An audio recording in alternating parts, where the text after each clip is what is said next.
Bienvenue sur les ailes du campus, pour ceux qui sont arrivés entre-temps.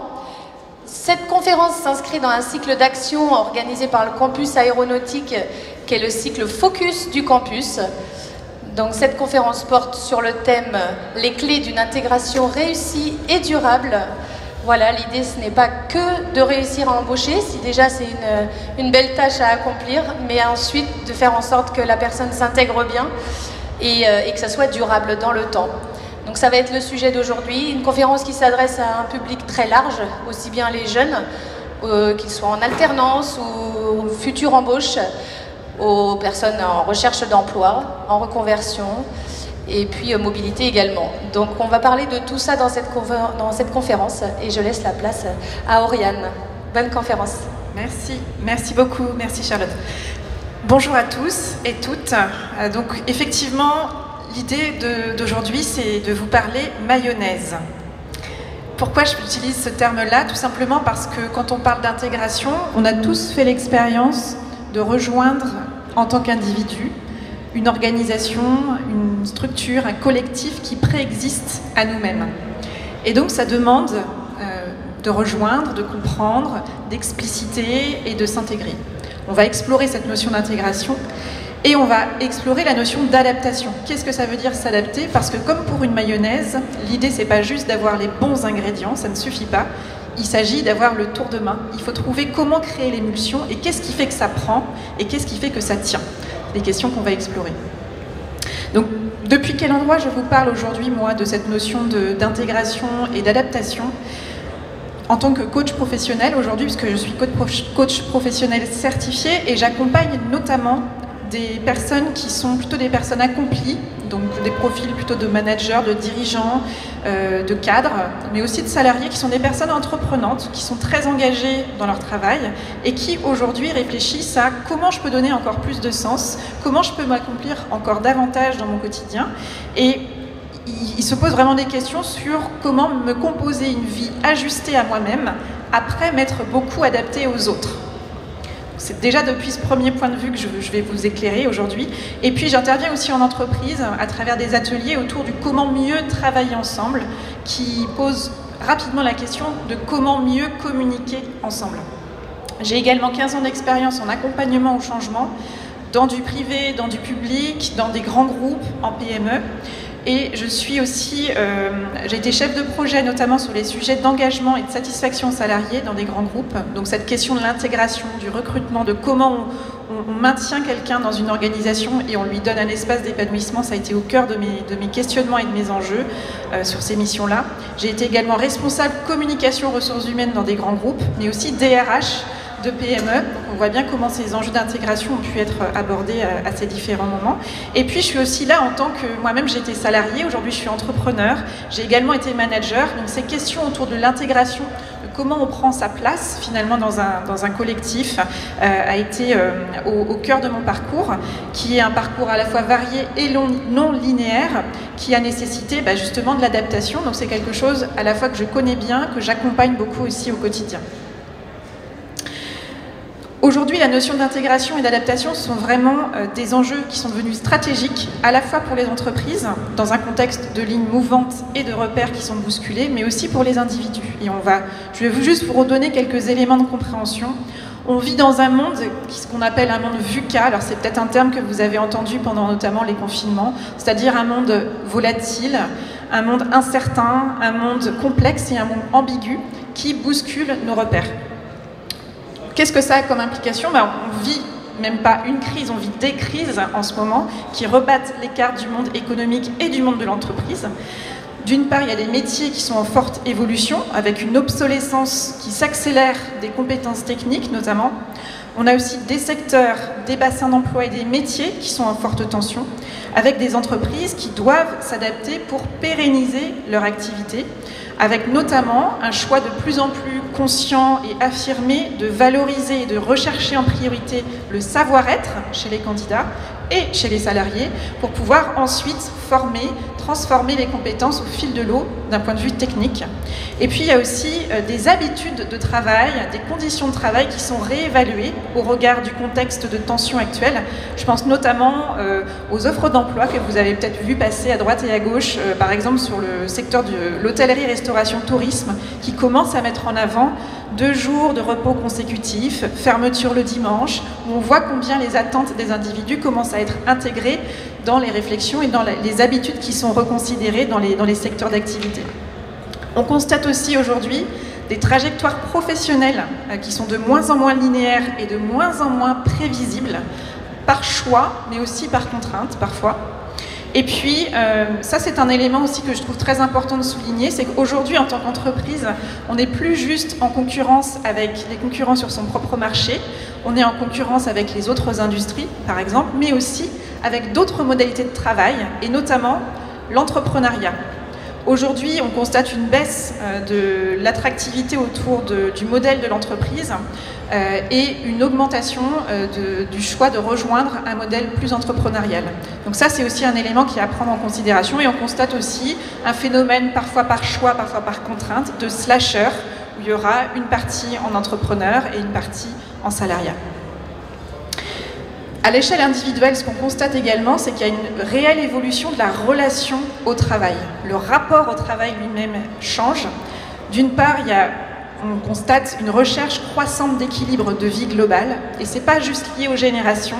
Moi, je le constate aussi dans des profils de dirigeants aujourd'hui qui me disent « mais moi, c'est pas juste mon travail, en fait, j'ai besoin d'avoir un équilibre global ». Donc ça ne concerne pas juste les jeunes, ça ne concerne pas juste les salariés, c'est vraiment une approche très très large. Et qu'est-ce qu'on constate, c'est que c'est vraiment cette évolution de voir le travail comme un moyen au service d'une vie qui globalement est épanouissante, et non plus le travail comme une finalité, avec pratiquement le travail comme identité sociale. Ce qui parfois est source d'incompréhension dans les équipes quand les visions du travail sont différentes. Il y a aussi des attentes qui sont très affirmées et affichées de la part des candidats et des salariés sur qu'est-ce que j'attends du travail, notamment en termes d'équilibre vie professionnelle, vie personnelle, de flexibilité, d'évolution, dans la possibilité d'évoluer dans l'entreprise. Et puis aussi ce qu'on constate, c'est que notamment sur les bassins en forte tension, des métiers en forte tension, si une personne, un salarié, envisage son emploi comme une approche purement alimentaire, eh bien, il va y avoir vraiment un regard d'identifier le métier, le poste, l'entreprise qui permettra d'avoir le meilleur ratio bénéfice-inconvénient. Donc, avec une grande volatilité de la part de ces candidats.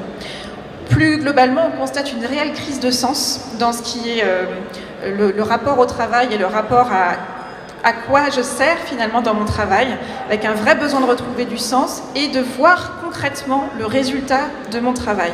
Ça, moi, je le vois beaucoup dans les demandes de reconversion de personnes qui ont des postes plutôt à haute responsabilité, mais qui se sentent un peu décorrélées du résultat de leur travail et qui veulent se reconvertir dans des métiers manuels ou dans des métiers de la relation, où là, il y aura trace et visibilité de la trace de leur travail beaucoup plus rapidement. On parle aussi, et vous avez peut-être entendu parler, de la grande démission, c'est-à-dire un phénomène de nombreuses personnes, notamment post-Covid, qui ont décidé de quitter leur entreprise et qui partent pour vivre autre chose. On parle un peu moins d'un autre phénomène qui s'appelle la démission silencieuse, qui est tout aussi coûteuse et un petit peu moins visible pour les entreprises. Ce sont les personnes qui ne partent pas de l'entreprise, mais qui se désengagent. Et ça, c'est un coût aussi assez élevé à porter pour les entreprises. Aujourd'hui, ce qu'on constate, c'est que pour mobiliser de la main-d'œuvre, ce qui est très très important, c'est d'activer le sens. On ne peut plus mobiliser aujourd'hui la main-d'œuvre, les salariés, les candidats, juste sur le statut, sur le salaire ou sur la force, au sens de « je vous ai donné un ordre, c'est comme ça, maintenant on exécute ». Ça, ce ne sont plus des processus qui mobilisent, ce sont même des processus qui peuvent faire partir. Vous l'avez vu dans le titre, on parle de ce qu'est une intégration réussie et durable. Je crois que c'est très important, et notamment parce qu'on a des publics très variés, de rappeler ce que ça veut dire l'intégration dans une entreprise. Dans une entreprise, en fait, quand on recrute quelqu'un, on est bien dans un processus, et l'intégration est la dernière étape du processus de recrutement. Une entreprise, elle va vraiment commencer par identifier ses besoins en ressources humaines, elle va rechercher les candidats, elle va sélectionner les candidats les plus pertinents. Et une fois qu'elle leur a fait son choix, elle va intégrer ces nouveaux arrivants au sein de sa structure. Donc on voit bien que c'est le dernier jalon d'un processus global. Et bien évidemment, ce qu'on attend finalement aujourd'hui des entreprises, c'est de formaliser leur processus d'intégration pour donner de la visibilité et expliciter les attentes de l'entreprise pour que la personne puisse monter à bord le plus facilement possible, qu'elle se sente accueillie de la même manière que quand on est invité quelque part, on a besoin de se sentir accueilli et que les choses aient été organisées. Alors, on parle souvent de l'intégration comme ce besoin de bien accueillir le premier jour, de bien accueillir pendant la période d'essai, et ce sont des choses absolument nécessaires, et c'est aujourd'hui très important que toutes les entreprises, quelle que soit leur taille, structurent leur processus d'intégration, et en même temps, on ne peut plus aujourd'hui s'arrêter aux bonnes pratiques, aux bonnes situations et aux choses à faire le premier jour, pendant la période d'essai, etc. L'enjeu est beaucoup plus profond que ça. Pourquoi je vous dis ça? Parce qu'en fait, ça je crois que c'est très très important de le comprendre pour soi à titre individuel et en tant que manager, en tant que demain recruteur, en tant que membre d'une équipe. Il y a 3 conditions qui sont absolument requises pour s'engager dans un projet, derrière un leader, dans une entreprise. Le premier, c'est que la personne elle a besoin de se sentir importante, elle a besoin de se sentir compétente ensuite, et enfin elle a besoin de se sentir estimable. D'accord? Ça, ce sont vraiment 3 conditions fondamentales pour qu'une personne se dise « là, c'est bon, je m'engage et je m'engage durablement tout pendant que je me sens important ou importante, tout pendant que je me sens compétent ou compétente, tout pendant que je me sens estimable dans cette organisation ». Et c'est là où moi j'accompagne aussi beaucoup la réflexion des entreprises en leur demandant « est-ce que la culture de l'entreprise aujourd'hui, dans son quotidien, dans ses pratiques, dans sa manière de gérer ses réunions, de sa manière de gérer les différentes interactions dans l'entreprise, répond à ces besoins-là. » Et là, du coup, on quitte la simple sphère des bonnes pratiques d'accueil, du bon livret, d'avoir les bonnes informations au bon moment, d'avoir l'adresse mail le premier jour, le bureau, ou d'avoir son équipement nominatif. On est vraiment dans quelque chose de plus profond, où quelqu'un qui se sent important, quelqu'un qui se sent compétent, quelqu'un qui se sent estimable, c'est-à-dire quelqu'un qui se sent appartenir à un collectif, quelqu'un qui se sent avoir de l'influence dans son fonctionnement, quelqu'un qui se sent respecté et qui évolue dans un environnement de confiance, il y a toutes les chances pour que cette personne ait envie de s'engager et de rester quelque part. Alors, puisqu'on se pose la question de qu'est-ce qui fait qu'une intégration est réussie et durable, on peut se poser la question de, à l'inverse, qu'est-ce qui met en échec justement une intégration? J'aime beaucoup résumer l'échec des intégrations par le mot décalage. À partir du moment où il y a un décalage, quelque chose commence à se fissurer dans la qualité du lien entre l'entreprise et le salarié, ou le candidat parfois, parce que parfois même les candidats ne se présentent pas ou ne restent pas. Ça va être par exemple le décalage entre le discours, les annonces, les promesses, et la réalité, du côté de l'entreprise, mais aussi du côté du candidat. Le décalage entre les attentes et la réalité, de la même manière, du côté des entreprises, mais aussi du côté des individus. Entre les attentes de l'entreprise, d'une part, et celles de l'individu. Entre un accueil qui est très soigné au démarrage, et puis un décalage, une dissonance avec l'expérience qui suit. Et puis entre les valeurs de l'individu et l'impact de l'entreprise. Ça, c'est un constat qu'on voit de plus en plus avec une grande attractivité des entreprises à mission actuellement. Donc ce qu'on souligne ici, c'est quelque chose qui s'appelle le poids de l'écart déceptif. C'est-à-dire que quand on crée de la déception, quand il y a un décalage significatif, eh bien dans ces cas-là, quelque chose se fissure et la qualité du lien se dégrade. Qu'est-ce que ça génère? Ça va générer de la frustration, de la méfiance, parfois même de la défiance, du désengagement et parfois un départ sous forme de démission ou un départ vers un concurrent. Donc comment on s'adapte aujourd'hui pour une intégration réussie et durable? Eh bien, en fait, je voulais vous présenter un cas d'une entreprise qui s'est créée en 2020, qui s'appelle l'entreprise L'Eco 2, que j'ai découvert très récemment, donc qui est basée juste à côté d'Ancenis, donc sur un bassin qui est en forte tension, à la fois en termes de candidats, par rapport à son secteur d'activité aussi. Et donc cette entreprise qui construit donc des bâtiments décarbonés, modulaires, modulables et déplaçables, elle a eu comme objectif en 2022 de recruter 50 personnes en 12 mois Et elle voulait absolument, et ça faisait partie de son cahier des charges et de ce qu'elle a réussi, selon ses propres critères, recruter 50 personnes souriantes et volontaires dans ce bassin d'emploi en tension. C'est une méthode singulière de recrutement et d'intégration qui a été utilisée, puisqu'ils ont décidé en fait de mettre en situation filmée pendant 1h30 des personnes, en leur demandant de monter des meubles Ikea, tout simplement. Et il y avait des interruptions, ils ont réalisé pendant comme ça 1h30 cette situation qui était un prétexte finalement pour vraiment observer la capacité des personnes à s'adapter, à interagir avec les autres membres du groupe, à se positionner, à transmettre de l'information, puisqu'ils étaient un par un enlevés du groupe pour des micro-interviews individuelles. Et donc c'est un processus de recrutement et un modèle de management ensuite qui se déclinait pour les candidats qui ont été retenus et qui répondait à des attentes clés émises par les candidats, la recherche de sens et le besoin de confiance et de reconnaissance dans l'activité professionnelle. Les résultats qu'ils ont obtenus, c'est qu'il y a 40% de personnel féminin dans l'usine. Donc c'est des résultats singuliers parce que c'est assez en décalage avec ce qu'on peut trouver. 40% de personnel féminin dans l'usine, 30% de personnel qui sont éligibles aux clauses d'insertion professionnelle, donc des personnes qui étaient relativement éloignées de l'emploi, et puis 90% des équipes habitent à moins de 15 minutes de l'usine. Et ça, c'était aussi un souhait de l'équipe qui disait, le PDG, donc Xavier Jaffray, disait que sur le papier, c'était un projet qui ne marchait pas, parce qu'on leur a dit, il n'y a personne, il n'y a pas de candidat en fait. Donc ils ont réfléchi, notamment, en décidant de déployer une démarche où ils ont diminué le niveau de compétences requis pour réaliser les tâches nécessaires dans l'usine, afin de rendre la mission à accomplir accessible au plus grand nombre. Puis ils ont recruté sur la base du savoir-être, en prenant ensuite, en dédiant du temps pour transmettre de l'information de qualité sur la transmission du processus, sur la compétence technique à avoir. Clairement, ils ont souhaité développer une culture qui est basée sur la confiance, l'autonomie, l'esprit de groupe, la transmission et l'intégration par le groupe. C'est-à-dire que l'intégration n'est pas l'affaire juste des managers ou des RH, mais vraiment une démarche qui est attendue de l'ensemble du collectif. Et puis l'entreprise, en fait, ce que j'ai trouvé très intéressant dans le discours du PDG, c'est de dire, en fait, nous, on ne cherche pas à fidéliser à tout prix ni pour toujours. La posture qui est prise et le discours qui est tenu aux candidats et aux salariés, c'est « vous êtes de passage pour 6 mois, 1 an, 5 ans, 10 ans, mais l'idée c'est ne rester que si ça vous plaît ».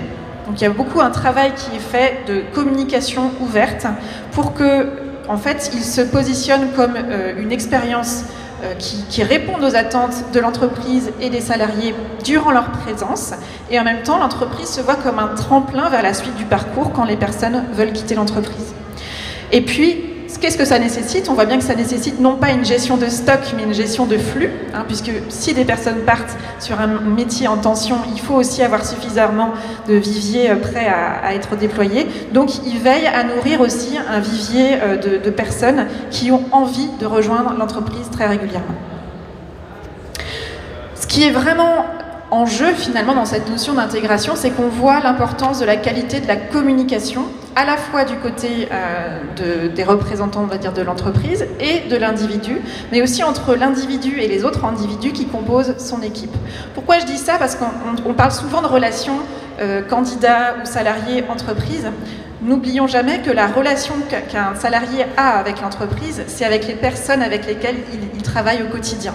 Donc en fait, ce qui est en jeu vraiment, c'est d'explorer et d'améliorer la qualité du lien qui existe au sein du collectif immédiat en fait, qui concerne le candidat ou le nouvel arrivant ou le salarié en place. Et donc pour ça, en fait, on a vraiment 2 leviers fondamentaux. Finalement, quand on parle d'intégration réussie et durable, on parle au cœur de tout ça de l'art de la relation. Et une relation, pour que ça fonctionne, il y a 2 règles qui doivent trouver leur équilibre.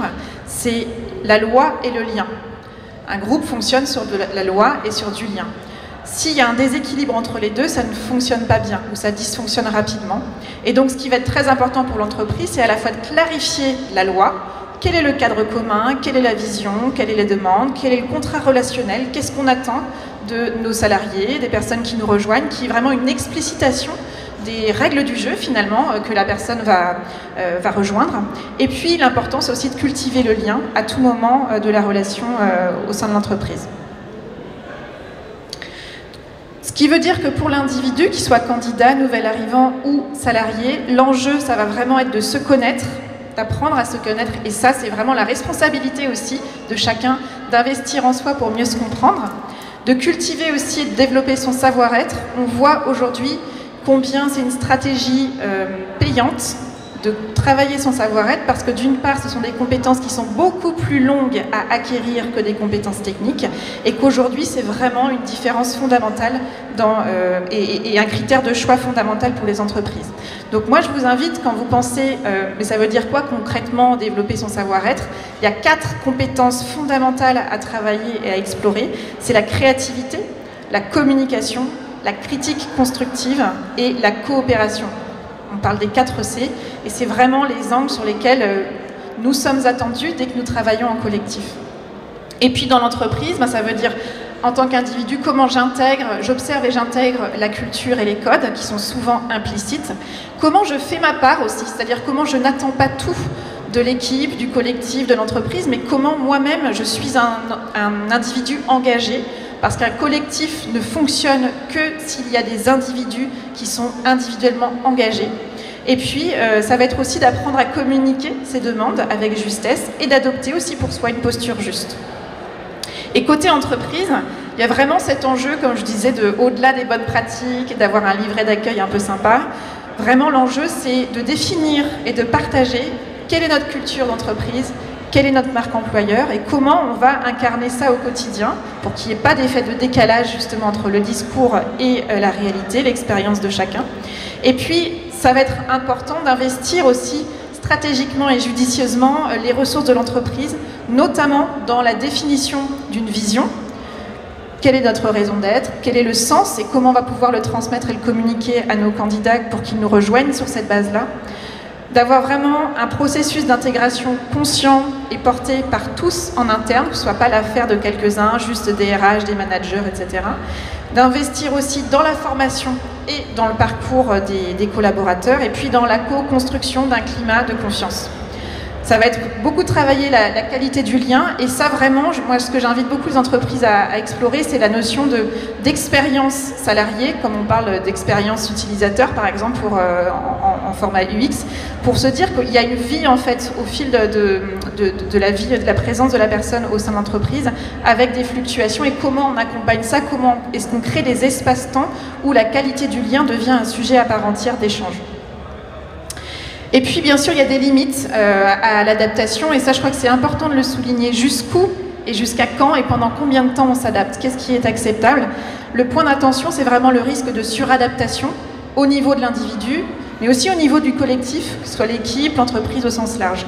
Et donc ça, ce qui va être déterminant, c'est de veiller vraiment à un juste déséquilibre dans qui s'adapte à qui, justement, pour veiller à ce que ce ne soit pas toujours les mêmes qui s'adaptent, que ces mêmes soient des personnes singulières. Je pense notamment aux managers, dont on attend beaucoup aujourd'hui, et qui sont un peu devenus des variables d'ajustement, qui font le tampon, et on retrouve ça aussi chez des profils des bons élèves qui s'investissent, qui savent s'adapter, jusqu'au jour où ça ne tient plus, justement. Donc il y a ce point d'attention à avoir, avec des départs parfois.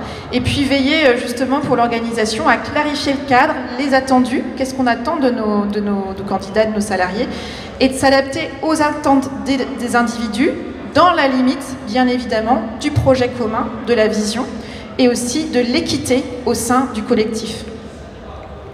Pour conclure mon intervention, ce que je voulais souligner, c'est vraiment cette question de l'intégration durable et réussie et de qui s'adapte à qui. Il y a un prérequis qui est de dire on a besoin de clarifier et d'expliciter le cadre commun. Qu'est-ce qu'on attend? Quelle est l'intention? Quel est le cap? Et du coup, si on parle d'adaptation, pourquoi pas, mais il ne s'agit pas de s'adapter pour s'adapter, de clarifier pourquoi on s'adapte, quel est l'enjeu, qu'est-ce qu'on attend de chacun, qu'est-ce qui est possible de faire à chaque niveau. Et puis, autant le cap en entreprise va être principalement donné par la politique qui aura été définie et la vision. Et ensuite, c'est s'autoriser à co-créer le chemin. Co-créer le chemin, ça veut dire quoi? Ça veut dire que c'est important à l'échelle de l'entreprise, d'expliciter le niveau d'interdépendance du collectif. Comprendre, expliciter, rendre visible combien la tâche de l'un, la posture de l'autre, le savoir-être des uns et des autres et les compétences techniques ont un impact sur l'activité, sur la réalité et l'expérience en fait de toutes les personnes au sein du collectif. L'enjeu vraiment de faire sa part à son échelle en tant qu'individu, en tant que manager, en tant qu'entreprise au sens large, vraiment dans une démarche de co-responsabilité et de co-création. Et puis il y a un prérequis, alors ça pourrait faire l'objet d'une conférence à part entière, mais vraiment, je pense à un cas très particulier, mais qui arrive fréquemment en ce moment, un PDG avec qui je parlais, qui a une TPE, et qui me dit « mais moi je comprends pas, j'ai fait passer un entretien annuel à un de mes gars, ça s'est super bien passé, et 2 jours après il me donne sa démission. » Comment ça se fait qu'il m'en a pas parlé? Ce qui interroge là, c'est effectivement, on voit le décalage, on aperçoit ce décalage que j'évoquais tout à l'heure. La question, ça va être de se dire, qu'est-ce qui fait qu'ils ne se sont pas autorisés à adresser des sujets qui sont probablement évités? Et donc, se dire, qu'est-ce que j'apprends de tout ça, en tant que dirigeant, mais aussi en tant qu'individu? C'est pour ça qu'il vraiment il y a un enjeu de comment on crée collectivement un climat de sécurité psychologique, qui est une notion qui a été développée par une chercheuse américaine, et une culture d'apprentissage, où on va s'autoriser individuellement et collectivement à poser des questions, à donner des alertes, à signaler les écarts qu'on peut constater pour que vraiment les individus soient engagés fortement dans le collectif. Est-ce qu'on a une culture de l'erreur chez nous, au-delà du discours? Est-ce qu'on accepte ça? Est-ce qu'on crée la possibilité de partager et de prendre en compte les idées? Et aussi, est-ce qu'on sait donner et recevoir du feedback? C'est-à-dire, est-ce qu'on sait donner et recevoir des critiques constructives au sein de ce collectif? Voilà, pour moi, les éléments qui sont vraiment très importants à prendre en compte dans l'exploration de cette notion de l'intégration à l'échelle des individus et des organisations. Et puis, pour poursuivre ces échanges, nous allons en fait croiser les regards de 3 personnes que je vais inviter à me rejoindre sur cette scène. Donc, Olivier Bourdin, qui est donc responsable de l'agence.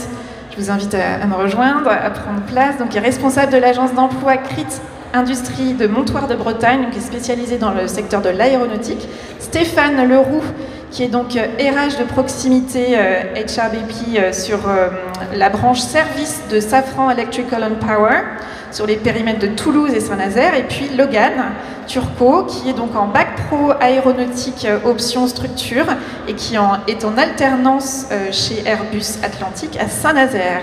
Voilà, merci de m'avoir rejoint. Je vais vous proposer de prendre un petit micro, enfin un micro tout simplement, et peut-être commencer par... Alors l'idée c'est qu'on va avoir donc des échanges à tous les 4, et puis bien évidemment l'objet aussi c'est qu'on puisse répondre à vos propres questions qui ont pu être soulevées soit par mon intervention, soit par les témoignages qui vont aussi émerger. Donc n'hésitez pas, c'est aussi votre espace. L'idée c'est qu'on soit dans l'interaction. Je propose qu'on démarre par Logan. Donc Logan, vous avez 20 ans, donc vous êtes en bac pro actuellement, mais vous aviez démarré tout autrement votre parcours au départ. Vous étiez en lycée général, en seconde, en première, vous vous apercevez que la motivation c'est pas trop ça, que les études finalement ça vous paraît un peu loin et que vous sentez que vous perdez un petit peu en motivation. Et là, vous demandez à faire un stage découverte pour découvrir autre chose, et notamment le monde de l'entreprise. Et là, vous avez un déclic. Vous nous expliquez ça? Oui, du coup, donc, quand j'ai eu du coup cette occasion de faire un stage, j'ai du coup découvert le monde du travail, et je me suis rendu compte que travailler avec une équipe, ça apportait pas mal de points. Et voilà, après forcément je me suis épanoui aussi dans ce que j'ai fait lors de mon stage, le travail qui serait attendu, et voilà. Et vous m'avez dit pendant qu'on préparait cet échange que justement vous êtes senti chez vous tout de suite. Donc, puisqu'on parle d'intégration aujourd'hui, justement, c'est quoi les éléments où vous avez senti que c'était par là que vous vouliez aller parce que quelque chose était différent? C'était quoi cette différence que vous avez aperçue? En fait, la différence que j'ai aperçue, c'est le fait de travailler dans une équipe. Je me suis senti intégré parce que quand j'ai fait mon stage, j'étais beaucoup plus jeune que les personnes avec qui j'étais. Et je me suis senti intégré comme si en fait j'étais là depuis déjà des mois, des années. Et en fait, c'est super de se sentir intégré et de ne pas se sentir à l'écart en fait. Donc dans ce que vous dites là, ce qui est intéressant, c'est que l'intégration, c'est pas forcément une question de temps, parce que vous vous êtes senti tout de suite. L'accueil de l'équipe a été déterminant, vous vous êtes senti tout de suite membre de cette équipe-là, même pour un stage d'une semaine. Et ça a été pour vous vraiment un élément, en plus d'avoir découvert une activité, d'avoir découvert un environnement qui vous correspondait. Oui, carrément, ça a été une source de motivation en plus. Ok, merci. Stéphane, Olivier, vous êtes donc au cœur d'une activité qui est l'aéronautique aujourd'hui, qui est un secteur en tension. On est en plus sur un bassin qui lui-même est en tension. Comment ça a résonné du coup? Est-ce qu'il y a un point particulier qui a résonné parmi les points que j'ai pu aborder tout à l'heure et qui résonne avec votre pratique et ce que vous observez au quotidien en tant que RH de proximité et en tant que directeur d'agence d'emploi? Je ne sais pas qui vous démarrez. Allez, Olivier. Content? Oui. Je vais commencer. Bonjour à tous. Oui, ce qui s'est vraiment inversé, c'est la logique entreprise-candidat et candidat-entreprise. C'est-à-dire qu'on parlait de déséquilibre. Aujourd'hui, on entend souvent que les rôles se sont inversés. Aujourd'hui, un candidat, un salarié a besoin d'être équilibré, de se retrouver dans sa vie perso comme dans sa vie professionnelle et plus seulement être un exécutant, plus seulement être entre guillemets dans la logique de l'entreprise, mais de s'y retrouver, de pouvoir y construire son propre projet et d'avoir un projet en dehors. Et ça change beaucoup de choses dans la mentalité. Et c'est une difficulté pour les entreprises. Du coup, je pense que ça a été soudain. L'effet Covid a été très accélérateur dans ce côté-là. Et en fait, pour une entreprise, c'est pas évident d'accepter de voir un candidat avec des exigences, avec une vision qui veut emmener sa propre vision. Il y a un petit peu peut-être un phénomène d'ingérence. Et du coup, pour autant, c'est très riche de pouvoir embarquer du coup un salarié, un candidat dans une logique de développement d'entreprise. Et donc pour rebondir là-dessus, vous m'avez indiqué pendant qu'on préparait aussi cet échange que votre rôle même en tant qu'agence d'emploi avait changé dans la manière d'envisager l'intégration d'un candidat intérimaire vers une entreprise. Qu'est-ce qui est différent et comment vous préparez aujourd'hui l'intégration justement pour qu'elle soit le plus possible réussie et durable d'une personne que vous avez pu identifier pour une entreprise qui cherche à recruter? Alors, il y a plusieurs points. Déjà, notre discours, notre façon d'aborder l'entreprise partenaire est différent. C'est-à-dire qu'on va vraiment s'attacher effectivement à la découverte des besoins au niveau du poste, mais vraiment aussi aux à côté. Alors ça peut être les horaires, ça peut être la façon, les valeurs qui sont transmises dans l'entreprise, ça peut être le bien-être au travail, qu'est-ce qui est fait pour le bien-être au travail. On s'attache vraiment à quelque chose de beaucoup plus large qu'avant. Avant, on s'occupait du poste et de ce qu'on attendait des compétences. En fait. Aujourd'hui, on dépasse le simple cadre des compétences. Et ça peut surprendre déjà les entreprises partenaires, puisque des fois on pose des questions qui peuvent être un peu intrusives ou différentes. Mais du coup, ça nous permet d'être beaucoup plus proches. On a un lien vraiment plus proche parce qu'on s'intéresse vraiment plus abondamment à ce qu'ils font. Et on donne du sens aussi, on explique pourquoi on pose ces questions-là. Et à côté de ça, quand on se retrouve avec le candidat, on connaît l'entreprise. Déjà, l'entreprise, on va la voir. Déjà. On connaît l'entreprise et souvent, on peut avoir réponse à ces questions. Donc ça, c'est vraiment très intéressant. Et puis après, on va aussi poser des questions aux candidats qui sont plus orientés, qui sont vraiment aussi connaître un peu plus ce qu'ils attendent, eux, en termes d'attente d'entreprise. On s'intéresse beaucoup plus à eux. Voilà. Je vais laisser la parole. Oui, merci. Merci Stéphane. Comment ça résonne aussi pour vous, pour votre réalité en tant que RH de proximité, du coup, dans un grand groupe, et en sachant que sur la branche service, vous gérez 500 personnes environ, 2 tiers de salariés, 1 tiers d'intérimaires? Oui, c'est tout à fait ça. Alors, qui dit service, donc du coup dit grosse fluctuation d'activité, de charges, donc c'est pour ça qu'on utilise beaucoup les agences d'intérim, on en a besoin. Et je ne vais pas redire ce qu'a dit Olivier, je suis complètement en phase avec ça.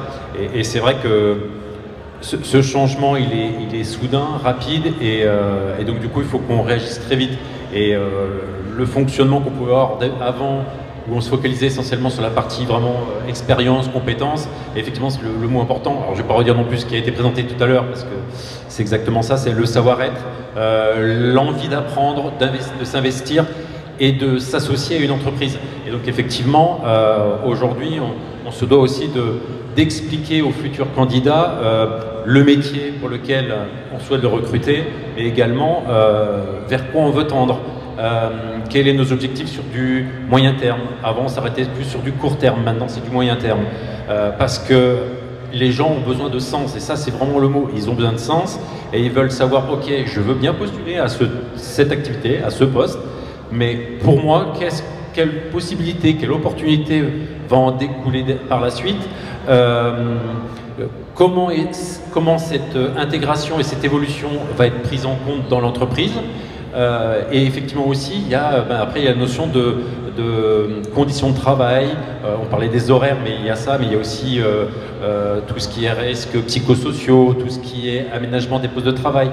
Donc c'est des choses qui sont en cours depuis très longtemps, mais où on voit aujourd'hui que maintenant les candidats, alors pas encore salariés ou pas encore dans l'entreprise, déjà posent ce genre de questions. Et c'est des choses qu'on n'avait pas par le passé l'habitude d'entendre. Donc c'est un changement également là-dessus. Oui, et quand on préparait l'échange, justement, vous me disiez que vous trouviez ça finalement assez sain, c'est-à-dire que ça nécessite de se reposer aussi des questions en tant qu'organisation, de clarifier pour pouvoir expliciter. Et on voit bien qu'il y a cette attente, beaucoup de perspectives, quand on dit donner du sens, c'est-à-dire donner un cap et donner de la signification à la fois au métier, à l'organisation et aux possibilités. Et quand je rebondis là-dessus, parce que quand on a échangé, Logan, en préparant cet échange, je vous ai posé la question, mais qu'est-ce qui fait justement que vous vous projetez au sein de l'entreprise dans laquelle vous êtes en alternance aujourd'hui, puisque vous êtes au début de votre parcours, vous continuez vos études et vous avez démarré le monde de l'entreprise. Vous m'avez dit, j'ai besoin d'apprendre, je suis quelqu'un de curieux, j'ai envie d'avoir la perspective. Donc aujourd'hui, est-ce que pour vous c'est déterminant, ça, comme critère pour vous projeter dans une entreprise? Oui, carrément. Là, du coup, j'ai déjà donc eu l'occasion de faire 2 ans donc en CAP. Là, j'ai déjà bientôt terminé ma première année en bac pro, il m'en restera encore une. Et c'est sûr que j'ai appris plein de choses. Je sais que j'ai encore plein de choses à apprendre. Et je sais que plein de portes sont ouvertes à moi. Je peux partir sur des mentions complémentaires. Et puis même un jour, si je venais à me faire embaucher, j'aurais toujours de toute façon des choses à apprendre, ça c'est sûr. Donc ça, c'est vraiment pour vous un enjeu de pouvoir aussi vous projeter, de voir qu'il y a des possibilités d'évolution. Et ça répond, on voit bien comment ça répond aussi à la question de sens, notamment pour les grandes entreprises qui offrent des possibilités d'évolution, qui étaient peut-être moins communiquées avant comme possibilités, et sur lesquelles aujourd'hui le discours est beaucoup plus prégnant. Merci pour ce retour. Ce que je vous propose, c'est qu'on a des micros à disposition. Est-ce que vous avez des questions par rapport aux expériences et aux expertises de nos invités, ou par rapport à ce qui a pu être déjà posé? Parce que moi j'ai plein de questions, moi j'adore les questions, mais si vous en avez, ça nous intéresse de pouvoir... nos 3 témoins sont vraiment très partants d'entendre vos questions et vos sollicitations. Ah, voilà, donc le micro arrive. Bonjour, Luc Le Cerf de l'Académie de Nantes, conseiller formation. En fait, ma question s'adresse aux 3 interlocuteurs. Qu'est-ce que vous attendez pour réussir l'intégration de la part des organismes de formation qui sont en amont de l'emploi, lycées, établissements de formation supérieure, Greta par exemple? Est-ce qu'on a notre part à jouer, notre rôle à jouer, et sur quoi on doit s'adapter aussi pour que les candidats qui arrivent vers vous soient plus facilement intégrables? Qui veut démarrer? Olivier? Je vais y aller. Oui, totalement. Vous avez totalement votre rôle. Déjà, il y a un point, moi, qui est important. C'est que des personnes qui sont en centre de formation, pour moi, sont au travail. Je m'explique en disant, souvent, quand je vais voir des personnes qui sont en formation, on me dit oui, mais quand je serai dans l'entreprise, je ne ferai pas la même chose. J'arriverai à l'heure. Je ne ferai pas ci, voilà. Je ne regarderai pas mon téléphone. Bah non. Des fois, je fais exprès. Je leur dis, bah oui, mais il faut déjà qu'il y aille dans l'entreprise. Je fais exprès, mais c'est-à-dire qu'aujourd'hui, il y a un comportement quand même qui est important. Le savoir-être, on en parle, et avec un respect. Le mot respect, il est important, mais dans les deux sens, hein, de la part de l'entreprise et de la part du candidat. C'est plus seulement descendant de l'entreprise vers le candidat, c'est aussi dans les deux sens. Et les organismes de formation, ben, vous êtes vecteur de ça, c'est-à-dire que dès le début, vous allez mettre les jeunes ou moins jeunes, ça dépend, ça peut être de la reconversion aussi, en phase avec les réalités du monde professionnel. Ça commence voilà, tous les critères de ponctualité, de respect, de communication, tout ça, vous allez véhiculer tous les jours. Donc nous, on va prendre la suite en fait. Les entreprises ou les agences d'emploi, on va prendre la suite. Et du coup, il y a un gros travail qui sera déjà fait. Donc, moi, pour aller un peu plus loin, je pense que la relation, je pense qu'elle est plutôt bonne et ça s'améliore d'année en année. Mais on le voit, parce que nous, on le faisait moins par le passé, on le fait maintenant aujourd'hui, on renforce notre présence dans les écoles. Ça va être au niveau des IUT, au niveau même au-delà, école d'ingé, on y va de plus en plus. Parce qu'on a régulièrement des problématiques d'adéquation entre nos besoins versus compétences et d'autre côté les candidats.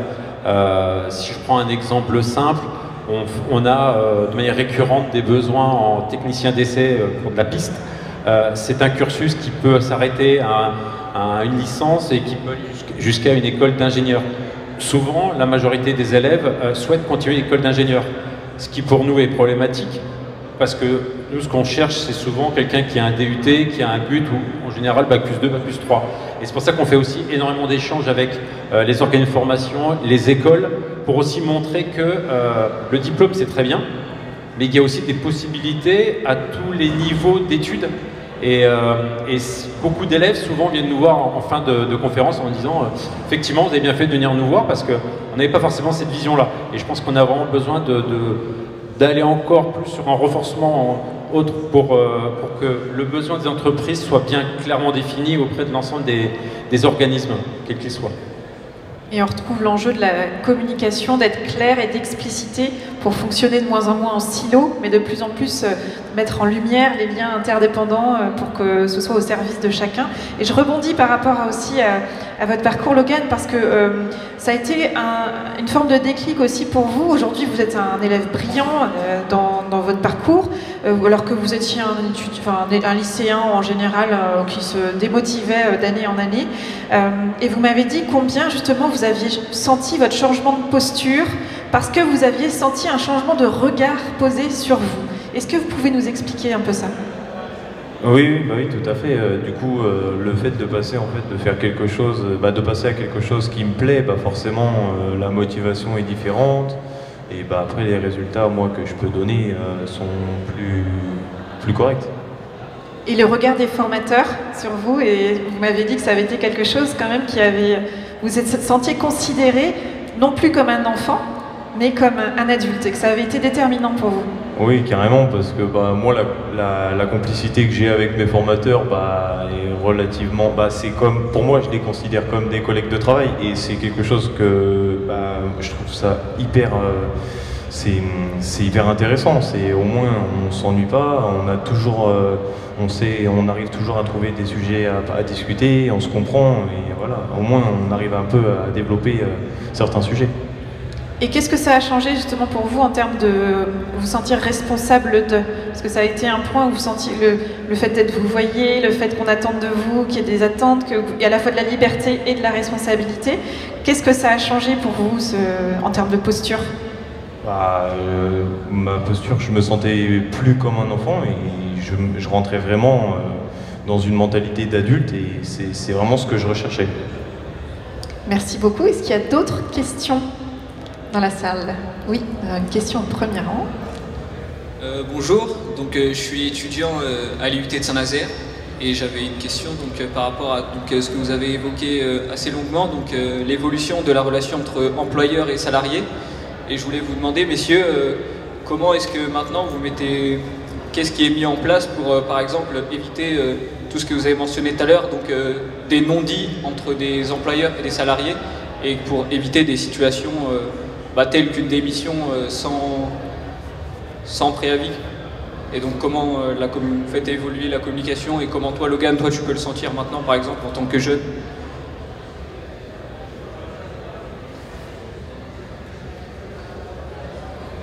Je ne sais pas vraiment comment répondre à cette question-là.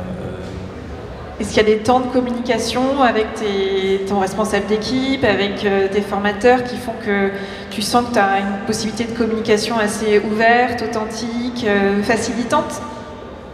Oui, après on a des moments de communication tous les jours en début de journée. Donc moi je suis appelé en fait avec mes chefs et en fait je mets une mise au point et j'explique moi mon ressenti, ils essaient de creuser, savoir si tout se passe bien et après moi il y a des jours où ça peut ne pas aller et ils essaient de faire en sorte que toujours revenir vers le positif quoi. Je pense que ce qui est important aujourd'hui, que ce soit au monde surtout de l'intégration, en tout cas du recrutement, c'est d'avoir la transparence sur qu'est-ce qu'on attend, quelles sont les compétences qu'on cherche, quel savoir-être on attend, et ne pas vendre forcément ce qu'on appelle souvent vendre du rêve. Si vous postulez à un poste où vous devez faire les équipes, travailler 2 jours, 2 soirs, 2 nuits, il faut le dire. Il faut le dire clairement. Ça évite aussi que la personne, comme vous dites, et ça peut arriver, qu'en pleine période d'essai, la personne vienne nous voir et dit mais moi, travailler le soir, ça ne m'intéresse pas. Le travail est superbe, mais par contre, travailler le soir, ça ne m'arrange pas. Donc, c'est tout simplement au possible d'être le plus transparent, de bien expliquer ce qu'on attend, et que le candidat aussi, lui, il nous explique ce qu'il attend de l'entreprise. Ça évite les surprises par la suite, au fil du temps. Si le recrutement se fait bien, si l'intégration se fait bien, tout le monde est gagnant. Et c'est ça l'important. Je ne dis pas que ce n'était pas fait avant, mais je veux dire que le contexte était aussi différent, les mentalités un peu différentes, donc tout a changé, ou en tout cas tout est en train de changer. Donc les candidats comme les entreprises se doivent aujourd'hui d'améliorer la communication, de renforcer la communication au quotidien et de dire les choses, tout simplement. Olivier? Oui, on a entendu des fois dire, enfin moi je l'ai entendu de la part de certains candidats, la perception avant c'était qu'une entreprise quand elle décidait d'embaucher quelqu'un, elle faisait un cadeau à cette personne et aujourd'hui c'est plus la personne en acceptant de rejoindre une entreprise qui fait un cadeau à l'entreprise et c'est lourd de sens, c'est-à-dire qu'à un moment la personne elle a quelque chose à offrir. Il y a une entreprise qui a un projet, qui a effectivement des besoins, une activité, certaines compétences, enfin qui a besoin de certaines compétences, mais elle a aussi besoin des individus qui la composent, des idées de toutes les personnes qui vont arriver. C'est pas forcément descendant. Aujourd'hui, la personne qui arrive, elle arrive avec un bagage, elle arrive avec des idées, elle arrive avec une projection, un projet. Et si l'entreprise elle n'en tient pas compte, elle va passer à côté de quelque chose. L'exemple de Ryan tout à l'heure où lors d'un entretien annuel, la personne, ça se passe très bien d'un point de vue du dirigeant, mais 2 jours après, elle donne sa démission. Je pense qu'il y a eu un moment, un manque de communication, un manque d'intérêt pour cette personne-là. Et ça fait une surprise, mais pour le candidat, c'était pas une surprise. Et on voit bien l'enjeu effectivement de la communication à nouveau, mais du coup, l'art de la communication, l'art de la relation, au sens où il n'y a pas de recette toute faite. Et ça, c'est vraiment aussi un point d'attention, et de souligner combien s'il y a une intention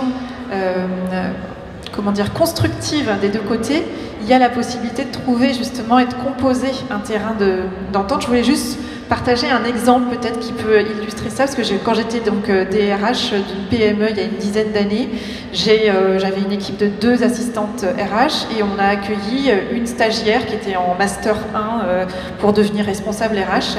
On a donc eu quelques semaines et bien évidemment, en tant que service RH, on a pris le temps de l'accueillir, on a vraiment fait quelque chose d'assez complet, de notre point de vue.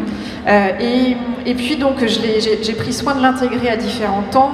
Elle étant en Master 1, je lui ai confié aussi des missions au service de l'équipe et au service de l'entreprise, en lui disant bien, voilà, réunion d'équipe le lundi matin, vendredi, je te propose, on fait un point d'étape ensemble, et puis surtout en fil de semaine, s'il y a quoi que ce soit, tu m'alertes, et vendredi, on fait un point. Le vendredi, nous faisons un point, puis on passe en revue un peu toutes les missions. On arrive à un dossier, et là, je lui dis, du coup, t'en es où? Elle me dit, ah non, là, j'ai pas avancé. Ah, écoute, il faut pas hésiter à nous solliciter. Et quand j'ai commencé à creuser, elle me dit, non, mais j'ai pas eu de problème particulier, c'est juste que j'aime pas ce dossier. Alors, ma première, donc on avait à peu près 10 ans d'écart, donc j'ai eu l'impression d'être très vieille. Tout à coup, je me suis dit, mais moi, jamais je me serais autorisé ça pendant mon stage. J'aurais jamais dit à mon responsable de stage que j'aimais pas un dossier. Et bon, ça a été une réaction très courte, mais je me suis dit, il faut que je creuse ça parce qu'il y avait 2 choses pour moi. Rappeler le cadre, au sens de cette personne-là était en stage et moi c'était ma mission de l'accompagner à découvrir une entreprise, des activités. Donc je pouvais entendre qu'elle n'aimait pas, mais je ne pouvais pas entendre qu'elle ne pouvait pas travailler sur ce sujet. Ça faisait partie des choses à découvrir pour pouvoir demain choisir sur quel domaine elle allait pouvoir travailler ou pas. En revanche, donc j'ai expliqué ça, donc vous vous souvenez, rappel du cadre, rappel de la loi, et en même temps cultiver le lien. Parce que moi ce qui m'a intéressée, c'est de me dire, mais qu'est-ce que ça veut dire ce j'aime pas? Est-ce que ça veut dire je comprends pas? Est-ce que ça veut dire il me manque une information? Est-ce que ça veut dire j'aime juste pas en fait? Mais du coup on a pris le temps de creuser et je me suis aperçue qu'en fait elle n'avait pas compris, il lui manquait des infos et donc en communiquant, et moi en ne me braquant pas, je dirais spontanément en disant c'est comme ça, je t'ai donné un truc à faire, tu le fais, mais en prenant le temps, ça a pris 3 minutes en fait pour comprendre ce qui se cachait derrière cette phrase, eh bien on a cultivé du lien et elle a réaliser cette mission-là, parce que je lui expliquais aussi les interdépendances. J'aurais pu me dire, elle aime pas, je lui confie autre chose, mais ça aurait eu un impact aussi sur l'activité globale de mon équipe, 2 assistantes RH qui avaient déjà des dossiers à gérer, etc. Donc rendre explicite les tenants et les aboutissants, les interdépendances, et créer de la place aussi pour l'expression de chacun, c'est aussi ce qui fait la différence parfois. Voilà, je ne sais pas si ça répond à votre question. Ça répond très bien, merci à vous. Merci à vous. Y a-t-il d'autres questions dans la salle? N'hésitez pas, c'est vraiment le moment, si vous avez des interventions, des points de complément que vous souhaitiez apporter avant qu'on conclue. Pas de questions? Si, une question au fond, monsieur.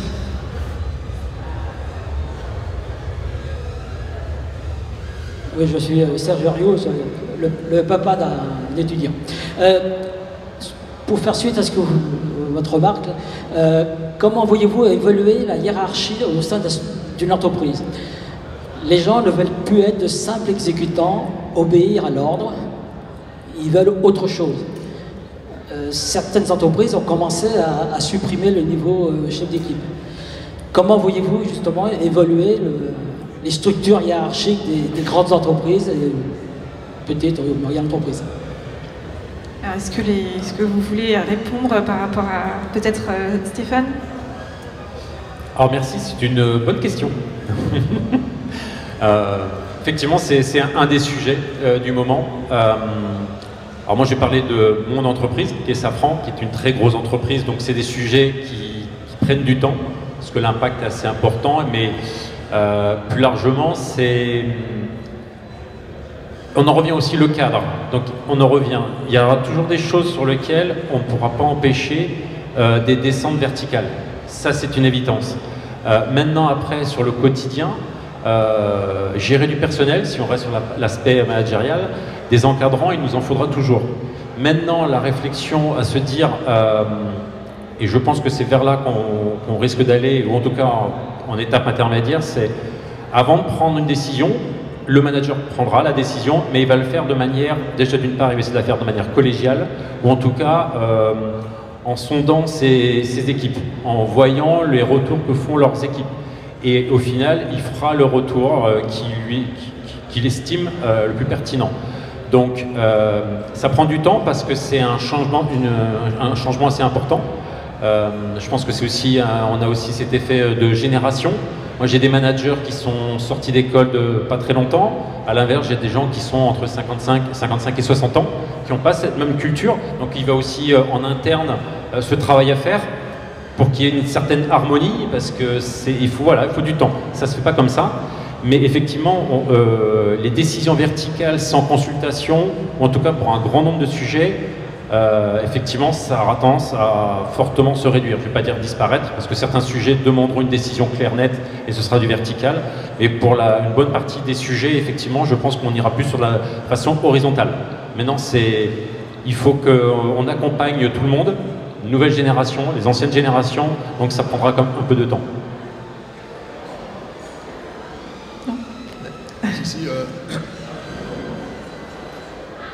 C'est bon ouais. Oui, du coup, je rejoins ce que disait Stéphane et ce qu'on disait tout à l'heure. Depuis le Covid, il y a eu quand même une bascule des mentalités, des souhaits de chacun, de la vision des choses. Et aujourd'hui, une entreprise, effectivement, elle doit faire preuve d'agilité, elle doit faire preuve d'humilité et de flexibilité. Concrètement, les systèmes de management encore très descendants, où on veut imposer, on va dire formater des personnes, ça a ses limites et on voit, nous, c'est là où il y a le plus fort taux de démission, hein, concrètement, parce que l'individu a besoin d'être reconnu.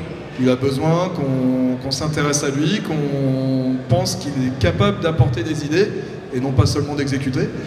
Et puis il a besoin d'échanger, c'est-à-dire que ça c'est un point fort, on revient encore sur la communication, mais quand un manager ne fait jamais de point, que ça soit formel ou informel, hein, ça peut faire un point d'1 heure et demie comme un point de 5 minutes, mais quand on reste dans le travail, qu'à la fin de la journée on sait même pas, on n'a pas adressé le mot à la personne, et ben, au bout d'un moment, il ne faut pas s'étonner que la personne elle soit pas attachée à l'entreprise et qu'elle n'ait pas envie d'aller voir ailleurs, parce qu'elle n'est pas reconnue. Donc la reconnaissance, elle est hyper importante en ce moment, et c'est ce qui va faire que la personne va s'investir et vouloir se projeter dans l'entreprise. Pour répondre à votre question avec l'exemple, pour poursuivre l'exemple de l'Eco 2, l'entreprise à côté dans le bassin d'Ancenis, ils ont une responsable pour 50 salariés sur l'usine. Ça pose en fait la question de passer d'une culture de l'exécution à une culture de l'apprentissage. Et comment est-ce qu'effectivement on inclut l'individu comme un élément à la fois pour apporter ses idées, mais aussi qui se sent autorisé à signaler des écarts, qui va s'autoriser et se dire non seulement je peux m'autoriser, mais si je suis écoutée, alors je vais recommencer et je vais apporter de la valeur ajoutée, etc. Donc l'enjeu, c'est à la fois un changement de paradigme pour beaucoup d'entreprises, mais c'est aussi, il ne faut pas l'oublier, c'est important de le souligner, un enjeu fort d'engagement de chaque individu. C'est-à-dire qu'on ne peut pas être juste dans l'attente de l'autre, et notamment de l'attente de l'entreprise qui serait une sorte d'entité à part entière qui existerait toute seule, d'attente de l'entreprise d'être, de prendre en compte l'individu, mais vraiment de travailler à mettre en œuvre les conditions pour que l'individu, grâce à son savoir-être, et là ça invite chacun à vraiment cultiver son savoir-être, et moi je souligne vraiment ça auprès des jeunes, c'est presque, pour moi c'est une priorité aujourd'hui. Si vous avez un très bon savoir-être, les portes vous sont ouvertes, vraiment. Et donc vraiment de travailler à clarifier la posture de chacun pour que chacun s'engage et ne s'en remette pas juste à un hypothétique collectif. Parce que sinon tout se délite et on perd le lien. Donc c'est vraiment créer une culture d'apprentissage où l'individu est encouragé, autorisé à poser des questions, à être curieux, à souligner, à alerter, à questionner. Et en même temps qu'il y ait une structure effectivement opérante au sein de l'entreprise pour qu'il y ait des temps d'écoute, des temps d'appropriation et des temps d'explicitation, puisque comme le disait Stéphane, il y a toujours besoin de trancher. À un moment de décider, c'est trancher, effectivement, c'est au sens étymologique du terme. Donc, comment on fait, mais à partir de quoi et comment on la nourrit. Plus on va intégrer l'individu au service du collectif, plus on va nourrir le sens et du coup fidéliser et travailler à la réussite de l'intégration des individus dans le collectif. Merci pour cette question qui, je crois, permet... Olivier, tu vouliez rajouter quelque chose? Je veux juste rajouter quelque chose sur le sujet du savoir-être. Et en fait, c'est le moment, là en ce moment, la ressource, elle est de plus en plus difficile à trouver. On est sur un bassin nazérien là, qui est sur des métiers très qualifiés, qui demandent des compétences. Et notre message, nous en tant qu'agence d'emploi, il est de dire aux entreprises aujourd'hui, voyez derrière le CV, voyez derrière la compétence de suite, la personne. C'est-à-dire que c'est le moment pour des personnes qui ne sont pas forcément qualifiées, mais qui sont motivées, qui ont envie de bosser, qui ont envie d'apprendre, de se dire moi je suis là, vous ne trouvez pas, je suis là. Et nous, alors nous en tant que voilà, on va dire intermédiaire entre l'entreprise et le candidat et les entreprises, de se dire ben voilà, cette personne-là, elle a déjà des valeurs qui sont bonnes, elle a envie. Pourquoi ne pas du coup lui faire confiance et investir du temps sur cette personne. Des compétences, ça s'acquiert, du savoir-être beaucoup plus difficilement. Donc voilà, c'est important. Merci beaucoup. Et juste pour souligner, moi quand j'étais DRH et que je recrutais, je prenais toujours le temps d'aller demander à l'accueil comment la personne s'était comportée avec la personne de l'accueil. C'était quelque chose qui pour moi était très important. Je vous propose qu'on conclue et Logan, je vais vous passer la parole pour voilà, se dire sur cette question de l'intégration et sur le parcours qu'on se construit en tant que jeune aujourd'hui. Quel est le conseil que vous avez envie de donner ou le mot de la fin que vous avez envie de transmettre aux jeunes qui sont là aujourd'hui et qui s'interrogent peut-être sur la suite à donner à leur parcours? Pour tous ceux qui ont des projets, en tout cas, moi je souhaite à tout le monde d'aller... Il n'y a jamais de fin en fait. Vous pouvez toujours aller au bout et au bout. Même quand vous avez fini un projet, essayez toujours de voir plus loin. Et gardez surtout la motivation. La motivation, je dirais que c'est l'un des facteurs les plus importants. Et voilà, après, il n'est jamais trop tard, même si vous venez de commencer quelque chose et que vous vous épanouissez pas. Le plus important, je dirais que voilà, c'est de faire quelque chose qu'on aime, mais il faut se sentir loin en fait dans le futur. Et voilà, le but c'est vraiment de choisir quelque chose et de le garder, quoi. Et de s'y engager. Merci beaucoup, Logan. Est-ce que vous aviez un mot de la fin, Olivier, Stéphane, sur cette question autour de l'intégration ou une réflexion à partager à l'issue de cet échange? Pour moi, le plus important, et on va revenir, c'est toute personne qui souhaite s'investir dans une entreprise, quelle qu'elle soit, si elle le souhait d'apprendre, de s'investir, d'accompagner l'entreprise, il ne faut pas se mettre de frein plus que de raison. Les compétences, on en revient, c'est important, mais aujourd'hui, ça ne fait pas tout, et loin de là. Donc, il faut éviter au possible que les gens se mettent des contraintes personnelles. Faut croire en soi, tout simplement. Donc, il ne faut pas hésiter à candidater, à venir dans les salons, poser des questions, déposer des CV. C'est pas parce qu'on n'a pas forcément toutes les compétences, le bon diplôme. Alors c'est vrai qu'en France on est très diplôme. Ça aussi c'est en train de changer, donc faut avoir confiance et ne pas hésiter à frapper aux portes et montrer qu'on a envie d'apprendre et de s'investir dans une entreprise. Voilà. De l'audace. Merci. Olivier? Oui, je vais reprendre un peu ce qui a été dit. C'est effectivement, là, pour toute personne, c'est de voir ce qui est important pour elle dans le travail et à côté du travail pour qu'elle soit épanouie. Et la vie est une question d'équilibre, donc il faut que la personne elle soit consciente de ses attentes et qu'elle se tourne vers des projets et des entreprises qui pourront répondre à ces attentes-là et surtout qu'elle les exprime. Et aux entreprises, du coup, justement, d'être dans cette entente, de vraiment entendre les personnes et de donner de l'intérêt aux personnes qui sont en face d'elles, lors de recrutement, pour que effectivement, on puisse s'adapter. On disait les clés de la réussite, c'est de chacun trouver le combo parfait pour interagir ensemble. C'est ça qui est important.